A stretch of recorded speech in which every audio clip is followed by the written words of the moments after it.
MLA కావడమే గొప్ప అనుకుంటే ఏకంగా మంత్రి అయిపోయారు. కాకపోతే ఆయన్ని ఎవరూ సీరియస్ గా తీసుకోకపోవడమే ఇప్పుడు అక్కడ హాట్ టాపిక్ గా మారింది. చిత్తూరు జిల్లా ఇన్ఛార్జ్ మినిస్టర్ రామ్ ప్రసాద్ రెడ్డిని ఏ నియోజకవర్గంలోనూ పట్టించుకోవడం లేదన్న ప్రచారం జరుగుతోంది. టీడీపీ ఎమ్మెల్యే లేని నియోజకవర్గానికే పరిమితమవుతూ చివరికి ఆయన పుంగనూరు ఇన్ఛార్జ్ గా మిగిలిపోయారని పార్టీలోనే గుసగుసలు వినిపిస్తున్నాయి. పవర్ ఉండి కూడా పెత్తనం చేయలేని పరిస్థితి ఆ మంత్రికి ఎందుకొచ్చింది?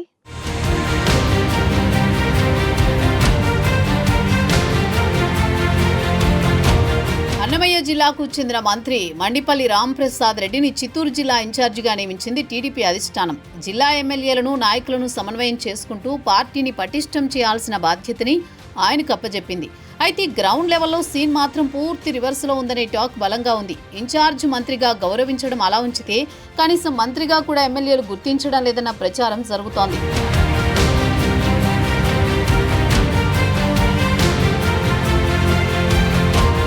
ఇన్ఛార్జిగా నియమించినప్పటి నుంచి ఇప్పటిదాకా ఒక్కసారి కూడా పార్టీ సమన్వయ సమావేశం నిర్వహించలేని దుస్థితి ఏర్పడిందంటేనే పరిస్థితి అర్థం చేసుకోవచ్చు. జిల్లాలో ఏ నియోజకవర్గంలోనూ మంత్రి రాంప్రసాద్ రెడ్డిని పట్టించుకునేవారే కరువయ్యారు. దీంతో ఆయన జిల్లాలో టీడీపీ ఎమ్మెల్యే లేని ఏకైక నియోజకవర్గమైన పుంగనూరుకు వెళ్లి ఇన్ఛార్జి మంత్రిగా మమా అనిపిస్తున్నారట. వైసీపీ ఎమ్మెల్యే పెద్దిరెడ్డిని విమర్శించి వచ్చేయడం తప్ప మంత్రి మండిపల్లి చేయగలిగింది ఏమీ లేదని అంటున్నారు.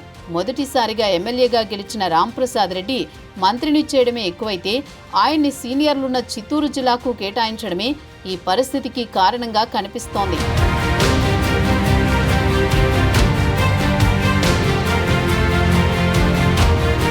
మంత్రి పదవి ఆశించి భంగపడ్డ వారితో పాటు సీనియర్ నేతల ఈగో కారణంగా చెబుతున్నారు. చిత్తూరు జిల్లా నుంచి మంత్రి పదవి ఆశించిన మాజీ మంత్రి అమర్నాథ్ రెడ్డి లాంటి వారు రాంప్రసాద్ రెడ్డిని అసలు పట్టించుకోవడం లేదట. తమకన్నా జూనియర్ అయిన తమ సామాజిక వర్గానికి చెందిన రాంప్రసాద్ రెడ్డికి పెత్తనమివ్వడాన్ని జీర్ణించుకోలేకపోతున్నారట సీనియర్లు. వారి సంగతి అలా ఉంచితే జిల్లాలో తొలిసారి ఎమ్మెల్యేలైన వారు కూడా ఇన్ఛార్జి మంత్రి వైపు చూడడం లేదు. ఈ పరిస్థితుల్లో చిత్తూరు జిల్లా టీడీపీ ఇన్ఛార్జిగా రాంప్రసాద్ రెడ్డి చేయగలిగింది ఏమీ లేదని అంటున్నారు. దీంతో తప్పదన్నట్లు ఎప్పుడైనా జిల్లాకు ఇలా వచ్చి అలా వెళ్లిపోతున్నారైనా. చిత్తూరులో ప్రభుత్వ కార్యక్రమాలకు వచ్చి అటెండెన్స్ వేయించుకుని వెళ్లిపోతున్నారు. సీఎం పర్యటనలు ఉన్నప్పుడు కుప్పానికి వచ్చిపోతున్నారు.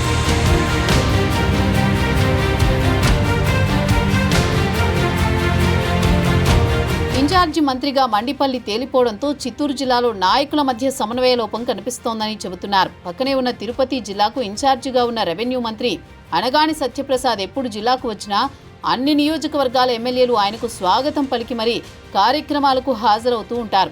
టీడీపీనే కాకుండా కూటమి పక్షాల నేతలతోనూ మంత్రి అనగాని తరచూ సమన్వయ సమావేశాలు నిర్వహిస్తూ ఉంటారు. అయితే ముఖ్యమంత్రి సొంత జిల్లా చిత్తూరులో మాత్రం ఈ పరిస్థితి కనబడడం లేదు.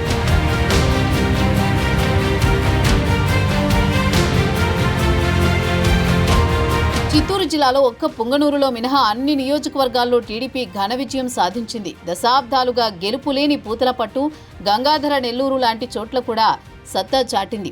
అయితే ఎన్నికల తర్వాత జిల్లాలో పార్టీలో సమన్వయ లోపం స్పష్టంగా కనిపిస్తోంది.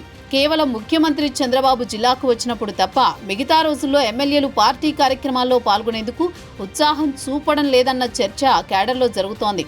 స్థానికంగా నివాసం ఉన్నవారు తమ నియోజకవర్గాలకు పరిమితమైతే మిగతా వారు నియోజకవర్గాలకు రావడం కూడా గగనమైపోయిందన్న విమర్శలు వస్తున్నాయి.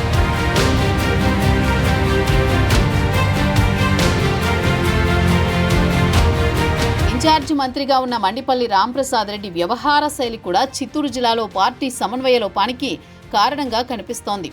ఇన్ఛార్జి బాధ్యతలు తీసుకున్నాక ఇప్పటికీ కొన్ని నియోజకవర్గాలకు ఆయన వెళ్లలేదు. ఎంతసేపు టీడీపీ ఎమ్మెల్యే లేని పుంగనూరు, సీఎం సొంత నియోజకవర్గం కుప్పం, జిల్లా హెడ్ క్వార్టర్ చిత్తూరు తప్ప ఇతర నియోజకవర్గాలు ఆయనకు గుర్తుకు రావడం లేదని పార్టీ నేతలే బహిరంగంగా చెప్పుకుంటున్నారు. ఎమ్మెల్యేలు ఇతర నాయకులతో మంత్రి కలుపుగోలుగా వ్యవహరించడం లేదనే విమర్శలున్నాయి. ఇదే విషయాన్ని చిత్తూరు నాయకులు అధిష్టానం దృష్టికి కూడా తీసుకువెళ్లారని చెబుతున్నారు. మొత్తం మీద మండిపల్లి వ్యవహార శైలి మారడమో లేదంటే ఇన్ఛార్జి బాధ్యతల నుంచి ఆయన్ని తప్పించడమో చేస్తే తప్ప చిత్తూరు జిల్లా టీడీపీలో సమన్వయం కష్టమేనంటున్నారు.